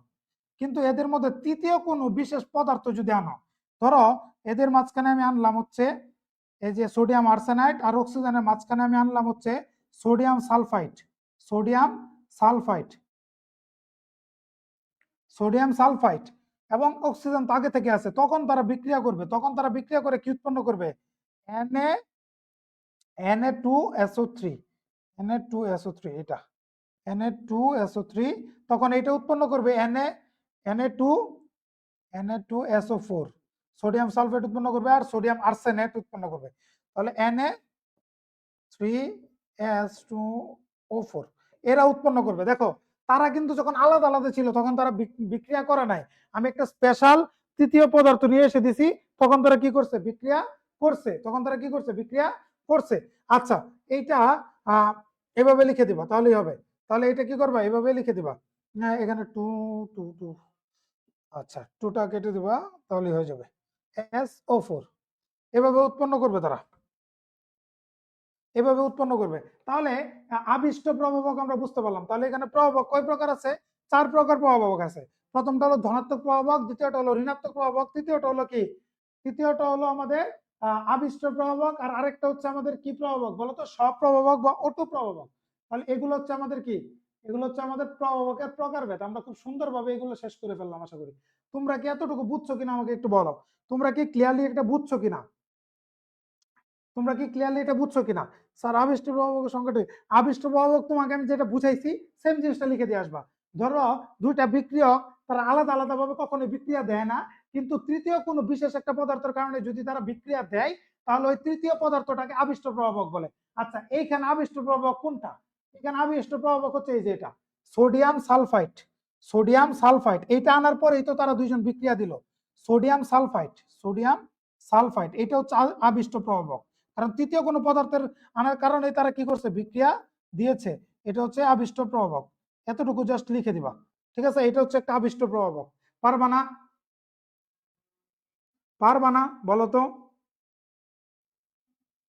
বুঝছি স্যার, বুঝছি স্যার, থ্যাংক ইউ। তাহলে এতটুকু তোমরা যদি ক্লিয়ারলি পারো তাহলে মোটামুটি বলতে পারি তোমাদের এতটুকু কভার আপ হয়েছে। এখন দেখো আমরা নেক্সট টপিকে যাব। বলো তো একটু, তোমরা গেস করো তো যে নেক্সট টপিকটা আমাদের কি হইতে পারে, আমরা নেক্সট টপিকে কোনটা পড়তে পারি, একটু তোমরা আমাকে বলো তো কমেন্ট করে যে স্যার এইটা আমরা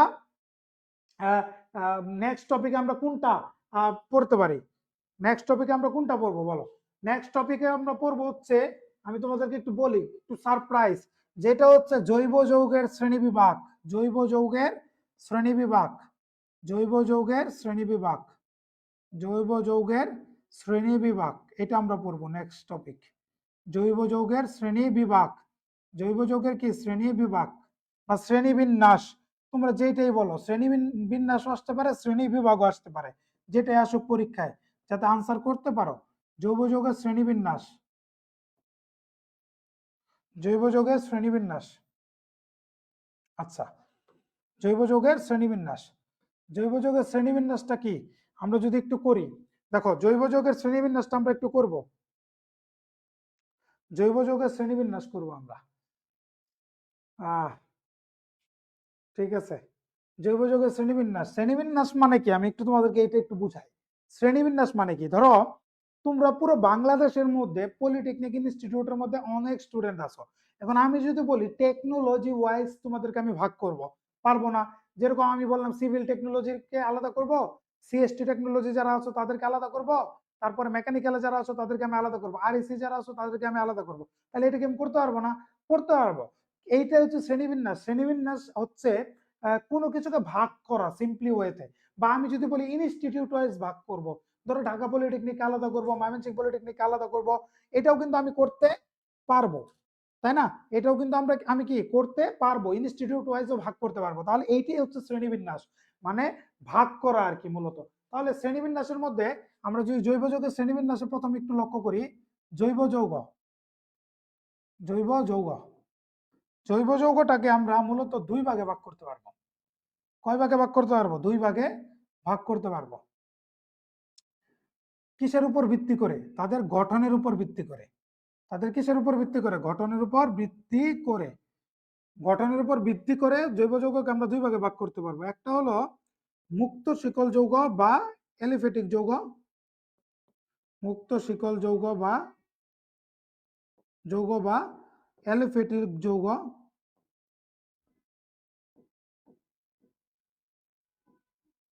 অ্যালিফ্যাটিক যৌগ, এটা হচ্ছে আমাদের প্রথম ভাগ। তারপরে আমরা যদি ভাগ করি আরেকটা, সেটা হচ্ছে আমাদের বদ্ধ শিকল যৌগ বা অ্যারোমেটিক যৌগ, বদ্ধ শিকল যৌগ বা অ্যারোমেটিক যৌগ, বদ্ধ শিকল যৌগ বা অ্যারোমেটিক যৌগ।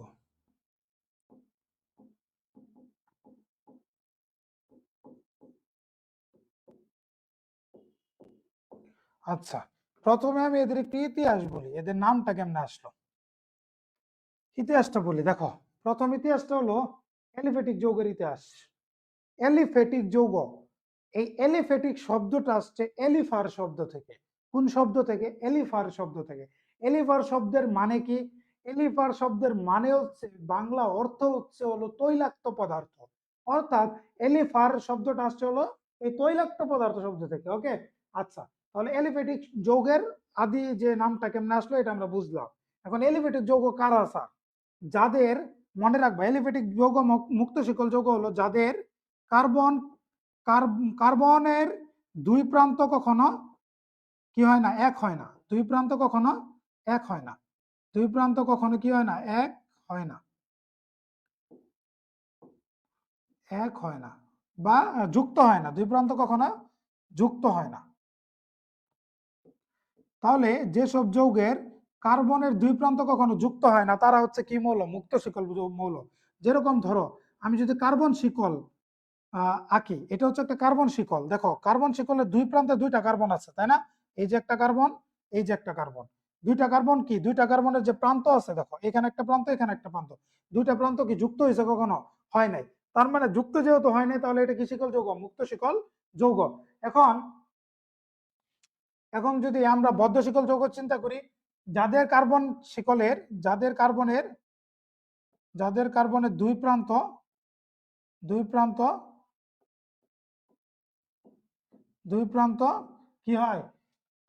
মিলিত হয় বা যুক্ত হয়, দুই প্রান্ত যুক্ত হয়। আমি যদি একটা উদাহরণ দেখাই, ধরো এই যে এরকম ভাবে, ধরো এরকম ভাবে, এটা হচ্ছে একটা কি, দেখো কার্বনের দুই প্রান্ত, এইটাকে যদি আমি একটা প্রান্ত হিসাব করি, এটাকে আরেকটা যদি প্রান্ত আমি হিসাব করি, দেখো দুই প্রান্ত কিন্তু পরস্পর যুক্ত হয়েছে কোনো না কোনো ভাবে। তাহলে এগুলো হচ্ছে অ্যারোমেটিক যৌগ, এটা হচ্ছে মুক্ত শিকল যৌগ। এখন অ্যারোমেটিক যৌগটা কোত্থেকে আসলো স্যার, এটার নামটা কি, এটার নামটা কোত্থেকে আসলো স্যার, এটা তো বললেন না। আচ্ছা, অ্যারোমেটিক যৌগ এই নামটা আসছে হচ্ছে অ্যারোমা শব্দ থেকে। অ্যারোমা শব্দের বাংলা অর্থ হচ্ছে সুগন্ধিযুক্ত পদার্থ বা সুগন্ধি পদার্থ। তাহলে অ্যারোমেটিক যৌগ যদিও বা একটু সুগন্ধিযুক্ত না, এটা হচ্ছে ধরো তোমার মানে অনেক দুর্গন্ধযুক্ত, তারপর আমরা আদর করে এটাকে কি ডাকি, সুগন্ধিযুক্ত যৌগ ডাকি আর কি। তাহলে এটা হচ্ছে কি অ্যারোমেটিক যৌগ। তাহলে অ্যারোমেটিক যৌগ আর অ্যালিফেটিক যৌগ আমরা আশা করি বুঝতে পারছি। এখন দেখো আমরা এখন অ্যালিফেটিক যৌগের প্রকারভেদে যাব। অ্যালিফেটিক যৌগটা হচ্ছে দুই প্রকার। অ্যালিফেটিক যৌগ দুই প্রকার। অ্যালিফেটিক যৌগ দুই প্রকার, একটা হচ্ছে সম্পৃক্ত, সম্পৃক্ত, আরেকটা হচ্ছে অসম্পৃক্ত, অসম্পৃক্ত, অসম্পৃক্ত। তাহলে একটা হচ্ছে সম্পৃক্ত অ্যালিফেটিক যৌগ আর একটা হচ্ছে অসম্পৃক্ত অ্যালিফেটিক যৌগ। তাহলে সম্পৃক্ত অ্যালিফেটিক যৌগের মধ্যে হচ্ছে কারা আছে, যাদের কার্বন এবং কার্বনের মাঝখানে একক বন্ধন, অর্থাৎ যারা হচ্ছে অ্যালকেন, যারা হচ্ছে কি অ্যালকেন, তারা হচ্ছে কি সম্পৃক্ত হাইড্রোকার্বন এবং তারা হচ্ছে অ্যালিফেটিক যৌগ। আর অসম্পৃক্ত কারা, যাদের কার্বন কার্বন দ্বিবন্ধন আছে, তাদেরকে আমরা বলি অ্যালকিন, অ্যালকিন বলি। এবং যাদের কার্বন কার্বন ত্রিবন্ধন আছে তাদেরকে আমরা বলি অ্যালকাইন, অ্যালকাইন, তাদেরকে আমরা বলি কি অ্যালকাইন। তাহলে এরা হচ্ছে অসম্পৃক্ত হাইড্রোকার্বন। আর সম্পৃক্ত কারা, অ্যালকেন যারা। তাহলে অ্যালকিন হচ্ছে কার্বন কার্বন দ্বিবন্ধন, কার্বন কার্বন ত্রিবন্ধন যারা তারা হচ্ছে অ্যালকাইন। তাহলে এরা হচ্ছে সম্পৃক্ত হাইড্রোকার্বনের প্রকারভেদ, অসম্পৃক্ত হাইড্রোকার্বনের প্রকারভেদ, এগুলো লিখতে পারবো আশা করি। তাহলে সম্পৃক্ত হাইড্রোকার্বন কি লিখবো, যাদের কার্বন শিকলের মধ্যে কার্বন কার্বন একক বন্ধন বিদ্যমান তাদেরকে আমরা সম্পৃক্ত অ্যালিফেটিক যৌগ বলবো। আর যারা অসম্পৃক্ত কারা, যাদের কার্বন শিকলের মধ্যে কার্বন কার্বন দ্বিবন্ধন অথবা কার্বন কার্বন ত্রিবন্ধন আছে তাদেরকে আমরা অসম্পৃক্ত হাইড্রোকার্বন বলবো। ওকে, আচ্ছা। তারপরে আসো অ্যারোমেটিক যৌগের প্রকারভেদ। অ্যারোমেটিক যৌগ প্রধানত দুই প্রকার, একটা হচ্ছে হোমোসাইক্লিক, হোমোসাইক্লিক, হোমোসাইক্লিক, হোমোসাইক্লিক বা সমচাক্রিক, সমচাক্রিক বা কার্বোসাইক্লিক। আমি এটাকে কার্বোসাইক্লিকই বেশি পড়াই, কারণ হচ্ছে কি কার্বোসাইক্লিকটা মনে রাখলে একটা সুবিধা আছে, আমি বলতেছি কি সুবিধা, এটার নাম হচ্ছে এটা। তারপর আরেকটা হচ্ছে হেটারোসাইক্লিক, হেটারোসাইক্লিক,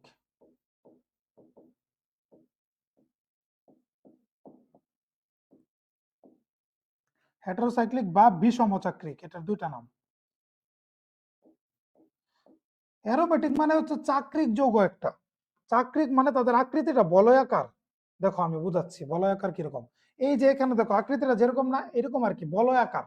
মানে তাদের কার্বনের দুই প্রান্ত যেহেতু যুক্ত তারা বলয়াকার আর কি, বুঝাতে পারলাম। হোমোসাইক্লিক মানে তাদের প্রত্যেকটা প্রান্তে কি থাকবে, কার্বন থাকবে। এই হোমোসাইক্লিক মানে তাদের প্রত্যেকটা প্রান্তে কার্বন থাকবে। আর হেটারোসাইক্লিক মানে ধরো এখানে কার্বনের পরিবর্তে অন্য কেউ থাকলো, ধরো এখানে কার্বনের পরিবর্তে অন্য কেউ থাকলো। যেরকম আমি যদি বলি এখানে কার্বনের পরিবর্তে অন্য কেউ, যদি আমি যদি একটু বলি, যেরকম ধরো এখানে আমি বললাম অক্সিজেন আছে কার্বনের পরিবর্তে, তাহলে এটা হচ্ছে হেটারোসাইক্লিক বা বিষমচাক্রিক। অর্থাৎ কার্বনের প্রত্যেকটা প্রান্তে যদি কার্বন থাকে এই বলয়টার মধ্যে, তাহলে তারা হচ্ছে হলো হোমোসাইক্লিক বা কার্বোসাইক্লিক। কার্বোসাইক্লিকটা মনে রাখবা, মানে হচ্ছে প্রত্যেকটা প্রান্তে কার্বন থাকবে। আর হোমোসাইক্লিক হেটারোসাইক্লিক কি, প্রত্যেকটা প্রান্তে বলয়ের প্রত্যেকটা প্রান্তে কি থাকবে না, কার্বন থাকবে না। কার্বন ছাড়া অন্য কিছু থাকলেও কিন্তু জৈব যৌগ হয়। জৈব যৌগ মানে হচ্ছে হাইড্রোকার্বন, হাইড্রোকার্বন, হাইড্রোকার্বন, হাইড্রোকার্বন অর্থাৎ কার্বন এবং হাইড্রোজেনের সম্বলিত যে যৌগটা সেটি হচ্ছে হাইড্রোকার্বন মূলত, বুঝছো। আর হাইড্রোকার্বনের সাথে এদের জাতক থাকতে পারে। জাতক বলতে আছে হচ্ছে সালফার, নাইট্রোজেন, অক্সিজেন, এরপরে হচ্ছে ফসফরাস ও হ্যালোজেন। হ্যালোজেন মানে গ্রুপ 17। তাহলে এরাও যদি থাকে কার্বনের সাথে, কার্বন অবশ্যই থাকতে হবে যৌগের মধ্যে, কি থাকতে হবে, অবশ্যই কার্বন থাকতে হবে। কার্বনের সাথে এরা থাকলেও কিন্তু জৈব যৌগ হবে। তাহলে আমি এটাই বললাম যে প্রত্যেকটা প্রান্তে বলয়ের যদি কার্বন থাকে তাহলে সেটা হবে কার্বোসাইক্লিক। কার্বন না থাকে যদি এগুলার যে কোনো একটা থাকে, প্রত্যেকটা প্রান্তের যে কোনো একটা প্রান্তে বা যে কোনো দুইটা প্রান্তে বা তিনটা প্রান্তে যদি কার্বন ছাড়াও এগুলার মধ্যে যে কোনো একটা থাকে, তাহলে তারা হবে হেটারোসাইক্লিক বা বিষম চাক্রিক। আশা করি এই পর্যন্ত বুঝতে পারছো। আচ্ছা,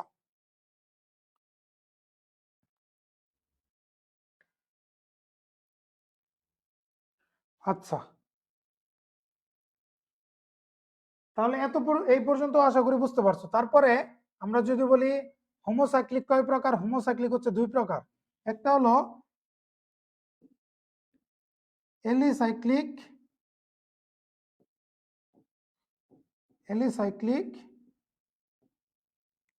আরেকটা হচ্ছে অ্যারোমেটিক। একটা হলো এলিসাইক্লিক, আরেকটা হচ্ছে অ্যারোমেটিক, আরেকটা হচ্ছে কি অ্যারোমেটিক, আরেকটা হচ্ছে অ্যারোমেটিক।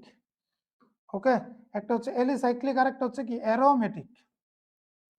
আচ্ছা, এলিসাইক্লিক বলতে কি, এরা হচ্ছে, এদের ধর্ম হচ্ছে কাদের মতো, ধর্ম এলিফেটিকদের মতো, ধর্ম এলিফেটিকদের মতো।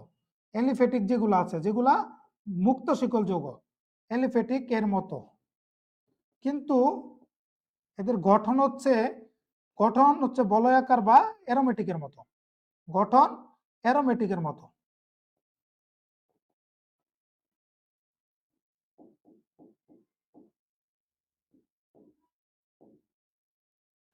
দেখতে এরা ধর্ম হচ্ছে এলিফেটিকের মতো, আর এদের গঠন বা এরা দেখতে হচ্ছে অ্যারোমেটিকের মতো।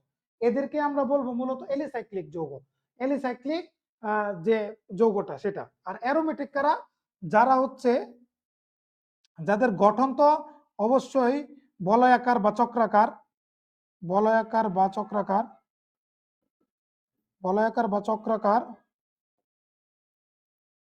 এবং তারা কি একটা জিনিস মেনে চলে, সেটা হলো তার হাকেল তত্ত্ব মেনে চলে, হাকেল তত্ত্ব মেনে চলে।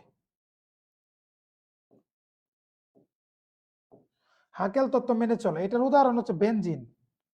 এটার উদাহরণ কি, অ্যারোমেটিক যৌগের উদাহরণ হচ্ছে বেনজিন, সর্বোৎকৃষ্ট উদাহরণ। তারা হাকেল তত্ত্ব মেনে চলবে এবং তাদের গঠনটা কি বলয়াকার বা চক্রাকার, এরা হচ্ছে কি অ্যারোমেটিক যৌগ। তারপরে আসো আমরা যদি হেটারোসাইক্লিকটা একটু দেখি। হেটারোসাইক্লিক হচ্ছে দুই প্রকার। হেটারোসাইক্লিক একটা হচ্ছে hetero aliphatic,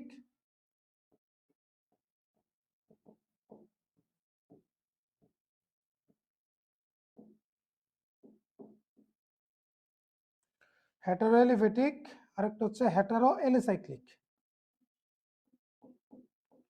sorry, hetero aliphatic না, হেটারো এলিসাইক্লিক হবে এটা, hetero alicyclic, hetero alicyclic, hetero alicyclic, hetero এলিসাইক্লিক। আরেকটা হচ্ছে হেটারো অ্যারোমেটিক। এই প্রশ্নটা প্রত্যেক বছর দেখবো কোশ্চেন আসে, যে জৈব যৌগের শ্রেণীবিন্যাস দেখাও বা জৈব বর্ণের শ্রেণীবিন্যাস বর্ণনা করো। এটা প্রশ্ন আসবেই, ঠিক আছে, এটা প্রশ্ন আসবেই। Hetero alicyclic, hetero aromatic, hetero alicyclic, hetero aromatic.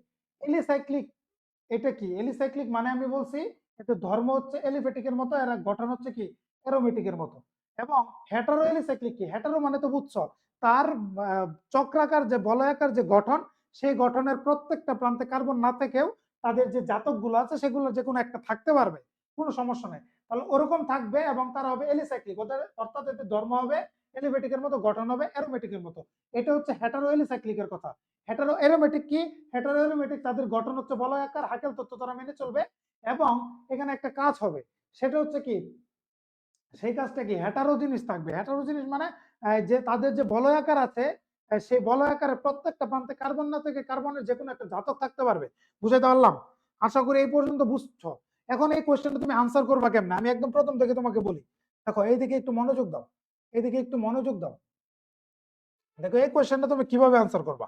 এই কোশ্চেনটা তুমি আনসার করবা, প্রথমে এই জৈব যৌগের প্রকারভেদ লিখবা, জৈব যৌগ দেখে এইভাবে প্রত্যেকটা প্রকারভেদ লিখবা, মাঝখানে এই কথাগুলো লিখবা না, এই যে কথাগুলো লিখবা না, এটা লিখবা না, এটা লিখবা না, উদাহরণগুলো লিখবা না, এই প্রকারভেদ শুধু লিখবা, এই কথাগুলো লিখবা না, এটা এগুলো পরে লিখবা। এখানে শুধু টান দিয়ে লিখে দিবা এটা অ্যালকেন, আর এখানে শুধু টান দিয়ে লিখে দিবা অ্যালকেন আর অ্যালকাইন, মানে এটা দুই প্রকার আর এটা এক প্রকার অ্যালকেন। আচ্ছা, তারপরে বদ্ধ শিকল লিখবা, হোমোসাইক্লিক লিখবা, হেটারোসাইক্লিক লিখবা, এদের প্রকারভেদ লিখবা। কোনো উদাহরণ আর বাড়তি কথা দরকার নাই। পরে নিচে যা তুমি বর্ণনা দেওয়া শুরু করবা, লিখবা বর্ণনা। কি লিখবা, বর্ণনা। বর্ণনা লিখে প্রথমে লিখবা যে এলিফেটিক বা মুক্ত শিকল যৌগ, এলিফেটিক, এলিফেটিক যৌগ, এলিফেটিক যৌগ লিখে, এলিফেটিক যৌগ লিখে আমি যা যা বললাম, প্রথমে এলিফেটিক যৌগ লিখে এলিফেটিক যৌগের সংজ্ঞা লিখবা, আমি যা যা বলে দিলাম সংজ্ঞাটা। তারপরে তুমি লিখবে অ্যালিফেটিক যৌগ কয় প্রকার? দুই প্রকার। কয় প্রকার? দুই প্রকার। কি কি? এক নম্বর হচ্ছে সম্পৃক্ত। সম্পৃক্ত বলতে কি? অ্যালকেন। অ্যালকেনের সংখ্যাটা লিখবে এখানে।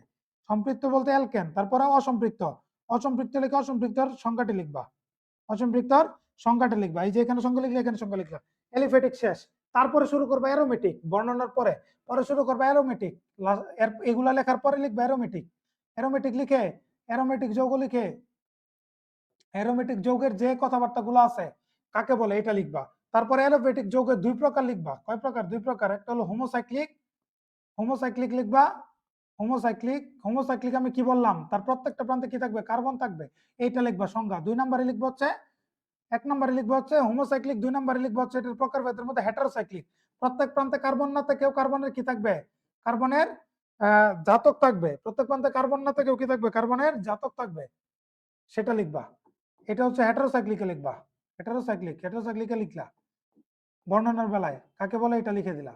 তারপর হেটারোসাইক্লিক, হোমোসাইক্লিক কয় প্রকার? অ্যালিফেটিক আর অ্যারোমেটিক।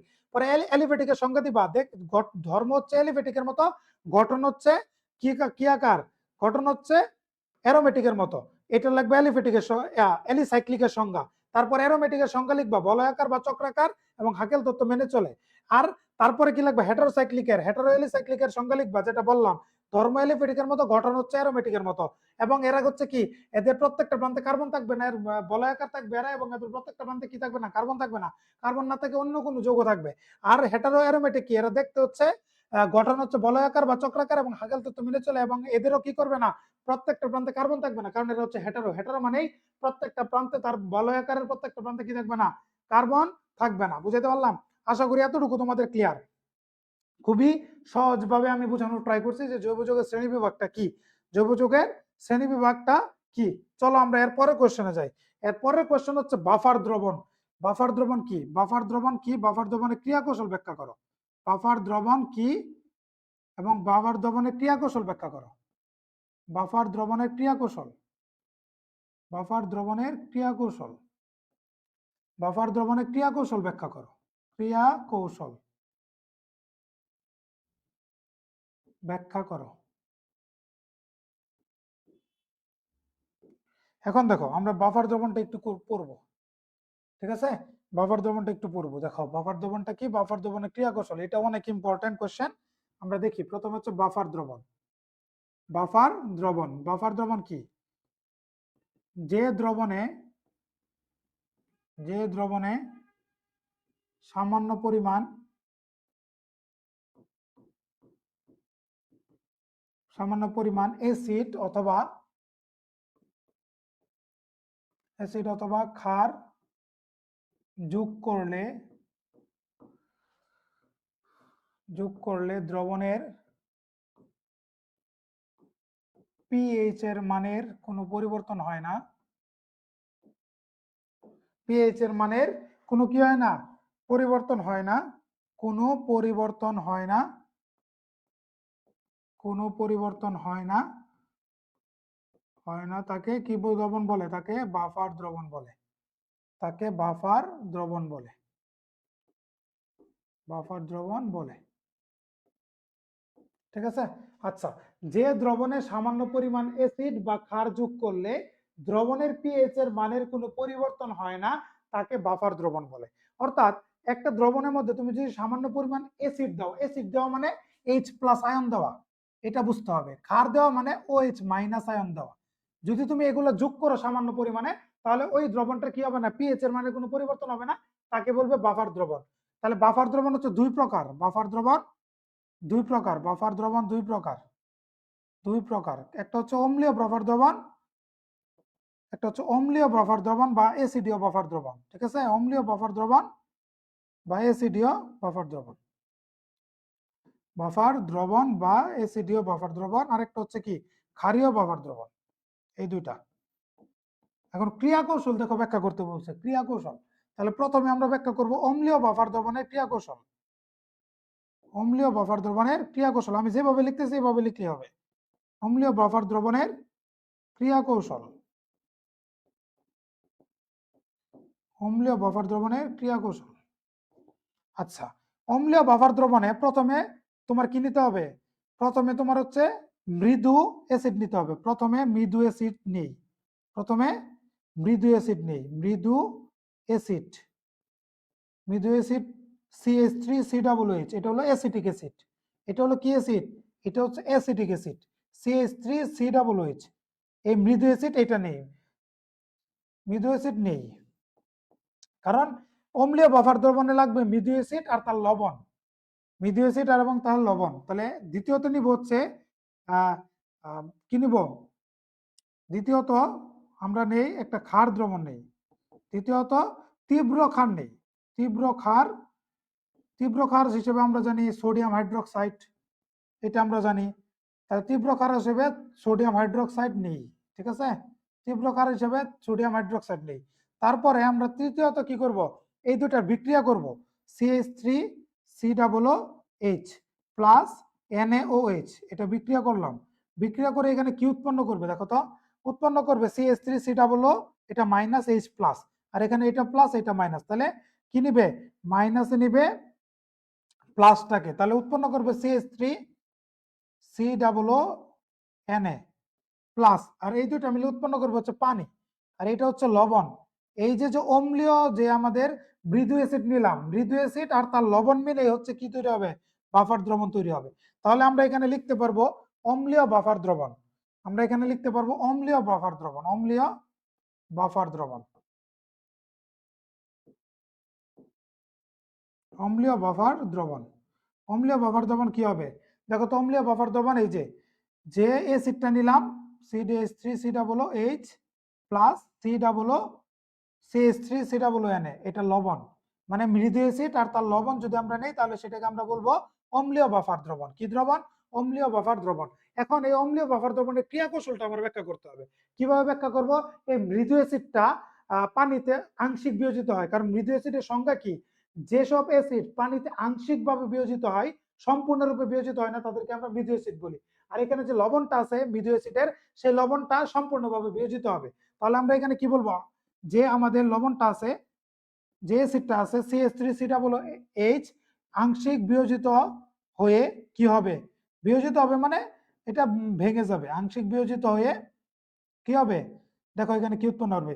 CH3COO, এটা হবে মাইনাস প্লাস একটা H প্লাস আয়ন তৈরি করবে। আর এই লবণটা কি করবে?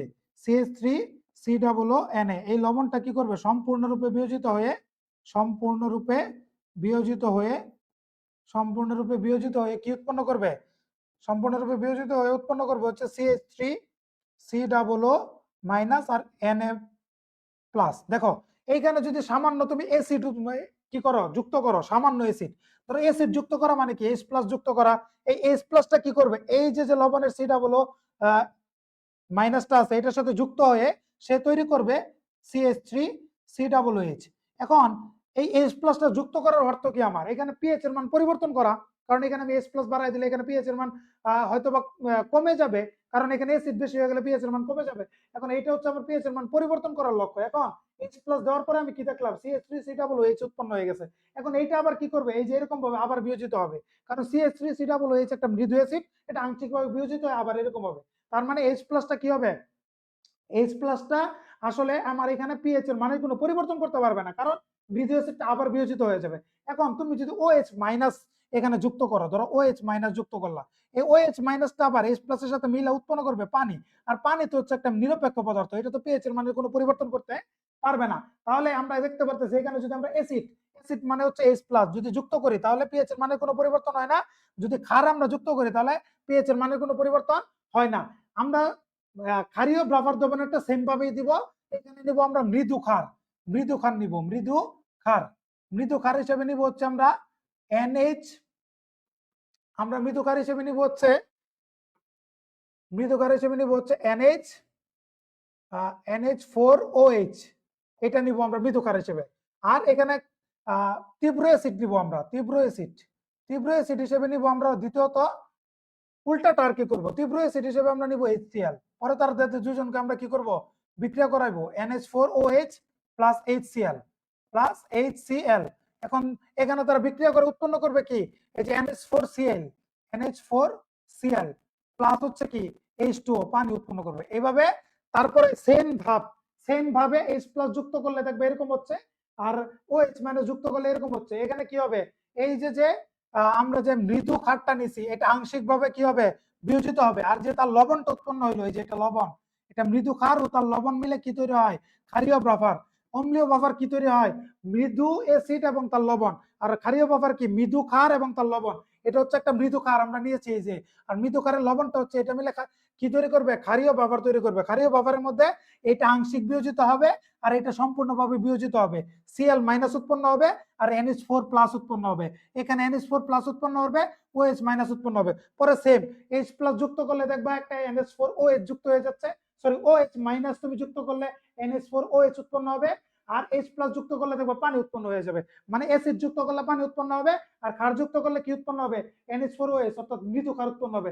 সেটা আবার আগের মতো বিয়োজিত হয়ে আংশিক বিবেচিত হয়, সেখানে সেম কাহিনীটাই করবে। তার মানে এখানে পিএইচ এর মানে কোনো পরিবর্তন হবে না, অর্থাৎ অ্যাসিড আর ক্ষার তুমি যাই যোগ করো না কেন, এখানে পিএইচ এর মানে কোনো পরিবর্তন হবে না। আর পিএইচ এর মান পরিবর্তন না হইলে সেই দ্রবণটাকে আমরা কি দ্রবণ বলি, বাফার দ্রবণ বলি। আশা করি এই পর্যন্ত তোমরা পারার কথা। তাহলে আজকে এই পর্যন্ত, ইনশাল্লাহ যে কোয়েশ্চেন গুলো আমি পড়ালাম পরীক্ষায় একদম 100% শিওর কমন, জাস্ট একটু পড়ে যাও তাহলে হয়ে যাবে। তাহলে সবাই ভালো থেকো, সুস্থ থেকো, দেখা হচ্ছে নেক্সট কোনো ক্লাসে। আল্লাহ হাফেজ, আসসালামু আলাইকুম।